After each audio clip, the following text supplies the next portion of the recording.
Hey guys, welcome back to the AR YouTube channel. और आज के दौर में आप सभी के पास एक छोटा सा बॉक्स जरूर होगा जिसमें पुराने इलेक्ट्रॉनिक डिवाइसेस को आपने रखा होगा जो अब आपके यूज में नहीं होगा या खराब हो चुका होगा। इन इलेक्ट्रॉनिक डिवाइस का साइज काफी छोटा होता है, इसीलिए हम इसे किसी भी डिब्बे में डाल के रख सकते हैं। पर क्या आपने कभी सोचा है कि एक प्लेन के साथ क्या किया जाता है जब ये रिटायर हो जाता है, या फिर जब कोई प्लेन क्रैश हो जाता है तब उन्हें कहाँ रखा जाता है? एयरपोर्ट में तो कहीं नजर नहीं आता। और सबसे बड़ा सवाल ये कि एयरलाइन कंपनी को कैसे पता चलता है कि एक प्लेन को रिटायर करने का वक्त आ चुका है? ऐसे ही बहुत सारे सवालों के जवाब आज के इस वीडियो में हम जानने वाले हैं। तो एडिटर भाई जल्दी से इंट्रो लगाओ। दोस्तों, वीडियो शुरू करने से पहले मैं आपको बताना चाहूंगा इंडिया के बेस्ट ट्रेडिंग ऐप के बारे में, जिसका नाम है गुरु ट्रेड 7। इसमें आप फाइनेंशियल मार्केट के डिफरेंट प्लेटफॉर्म्स में ट्रेडिंग कर सकते हैं, जैसे कि EUR USD, GBP USD और भी बहुत सारे। गुरु ट्रेड 7 आपको प्रोवाइड करता है 24/7 ट्रेडिंग प्लेटफॉर्म, वो भी OTC असिस्ट, जिसमें आप वीकेंड में भी ट्रेडिंग कर सकते हैं। ये एक रियल टाइम क्वोट और फास्टेस्ट ट्रेडिंग प्लेटफॉर्म है। बिगिनर्स के लिए ये काफी अच्छा और रिलायबल ऐप है। यहाँ पर आप 100 रुपए के साथ ट्रेड शुरू कर सकते हैं। इसके बाद आप इसे पेटीएम और UPI से इजीली रिचार्ज कर सकते हैं।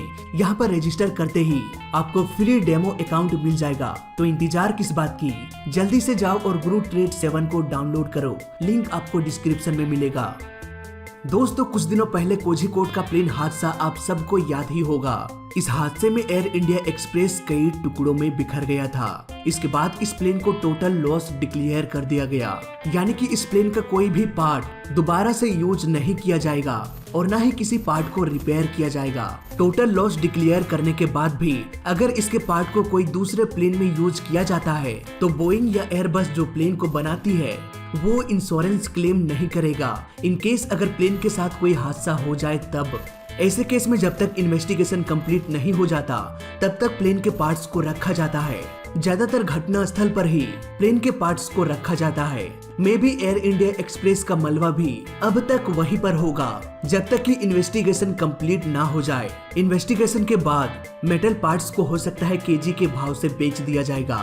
इसके बाद इसे मेल्ट करके नए पार्ट्स को बनाने में इस्तेमाल किया जा सकता है। पर ये तो हुई टोटल लॉस की बात। 99% प्लेन्स ऐसे होते हैं जो कभी क्रैश ही नहीं होते। वो कई दशकों तक फ्लाई करके यात्रियों को उसके मंजिल तक पहुंचाता है और अंत में ये प्लेन्स रिटायर हो जाते हैं। नॉर्मली बड़े कमर्शियल प्लेन्स 20 से 30 सालों तक फ्लाई कर सकते हैं। ये डिपेंड करता है कि प्लेन कितनी बार टेक ऑफ या लैंडिंग कर चुका है, कितने घंटों तक हवा में फ्लाई किया है। दोस्तों, एक प्लेन को बनाने के लिए कई छोटे छोटे पार्ट्स को कंबाइंड किया जाता है, तब जाके प्लेन का पूरा ढांचा तैयार होता है। अब यहाँ पर ऐसा बिल्कुल भी नहीं होता कि एक बार ये जुड़ गया तो हमेशा के लिए जुड़ा ही रहेगा। नहीं, ऐसा नहीं होता। समय के साथ साथ इसमें भी कमजोरी आती है, क्योंकि इसे आसमान और जमीन दोनों को ही झेलना पड़ता है। जब प्लेन्स एयरपोर्ट में होता है तब टेम्परेचर 30 डिग्री से 45 डिग्री सेल्सियस तक होता है। जैसे जैसे प्लेन टेक ऑफ करके अपने एल्टीट्यूड को गेन करता है वैसे वैसे टेम्परेचर 0 डिग्री सेल्सियस से कम हो जाता है। इवन 30,000 फीट के एल्टीट्यूड को पार करने के बाद टेम्परेचर -40 डिग्री से -50 डिग्री सेल्सियस तक भी चला जाता है। यानी कि टेक ऑफ करने के महज 15 मिनट्स में ही प्लेन के बॉडी को लगभग 90 डिग्री सेल्सियस के उतार चढ़ाव को झेलना पड़ता है।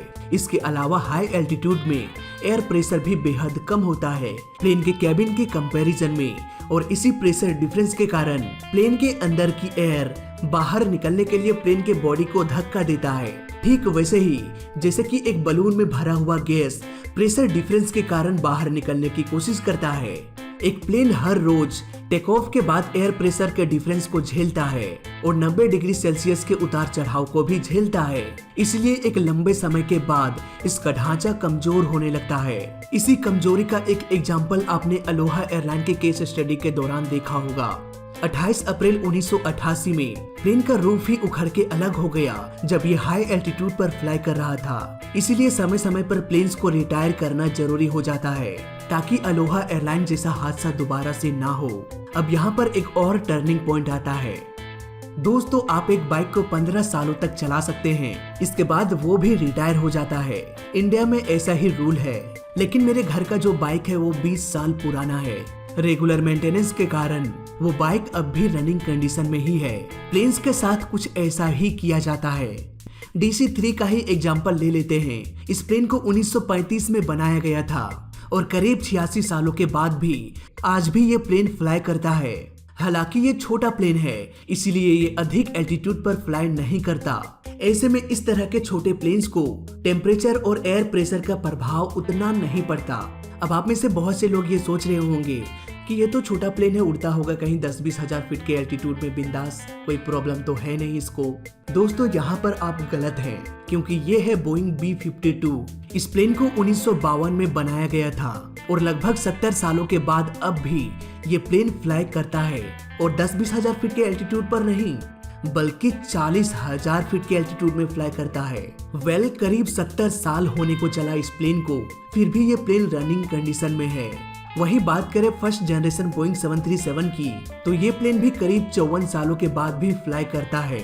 ऐसे में हम ये अंदाजा लगा सकते हैं कि मेंटेनेंस और एडवांस इंजीनियरिंग की मदद से कोई भी प्लेन सालों तक उड़ान भर सकता है। इसके लिए कोई टाइम लिमिट नहीं होता, बस समय समय पर अच्छे से मेंटेन करना जरूरी होता है। दोस्तों अब यहाँ पर एक बड़ा सवाल ये आता है कि अगर एक प्लेन को 50 सालों तक 80 सालों तक उड़ाया जा सकता है, तो मुझे ये बताओ कि ये रिटायर कब होगा? क्या ये प्लेन रिटायर होगा भी या नहीं? दोस्तों जब तक प्लेन से कंपनी को प्रॉफिट हो रहा है तब तक वो उसे रनिंग कंडीशन में ही रखेगा। इसके बाद उसे बेच दिया जाता है, पर उसे खरीदने वाला भी तो चाहिए ना। भला कोई 50 साल पुराना प्लेन क्यों खरीदेगा? ऐसे केस में जब प्लेन नहीं बिकता तब उसे रिटायर कर दिया जाता है। वही कुछ प्लेन्स एयरफोर्स वाले यूज करते हैं जब जरूरत पड़े तो। ऐसे में वो प्लेन्स ज्यादातर फ्लाई नहीं करते। AN-32 का ही एग्जांपल ले लेते हैं। इस प्लेन को 1970 के दशक में बनाया गया था और हाल में ही 3 जून 2019 को ये प्लेन अरुणाचल प्रदेश के जंगलों में कहीं क्रैश हो गया था। ये प्लेन भी करीब 35-40 साल पुराना होगा। तो अब आपको आइडिया आ गया होगा कि एक प्लेन को कब रिटायर किया जाता है। लेकिन जरा एक मिनट, पिक्चर अब भी बाकी है। अब जैसा कि आप सबको पता होगा, एयरपोर्ट्स में प्लेन को रखने के लिए एयरलाइन कंपनीज को पार्किंग चार्ज देना पड़ता है। ऐसे में उन रिटायर प्लेन्स को रखना बहुत बड़ी चुनौती बन जाती है, क्योंकि पूरे देश भर में बहुत सारे प्लेन्स रिटायर होते हैं और आजकल तो महामारी का दौर चल रहा है, प्लेन्स तो वैसे भी फ्लाई कर नहीं रहा। इसके अलावा एविएशन के इतिहास से अब तक हजारों लाखों प्लेन्स बनाया जा चुका है और पुराने टेक्नोलॉजी के आधे से भी अधिक प्लेन्स को रिटायर कर दिया जा चुका है। सपोज इस साल अगर 10,000 प्लेन्स को रिटायर किया गया, तब उन 10,000 प्लेन्स के साथ क्या किया जाएगा? और सबसे बड़ी बात ये कि इतने बड़े बड़े प्लेन्स को आखिर रखा कहाँ जाएगा?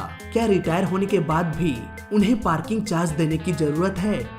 ऐसे केस में प्लेन्स को एक खास जगह में रखा जाता है जहाँ पर ये चार्जेस बेहद कम हो जाता है, और ये जगह है रेगिस्तानी एरिया, जिसे बॉन यार्ड कहा जाता है। यूएस के एरिजोना में एक बहुत ही विशाल बॉनयार्ड देखने को मिल जाएगा।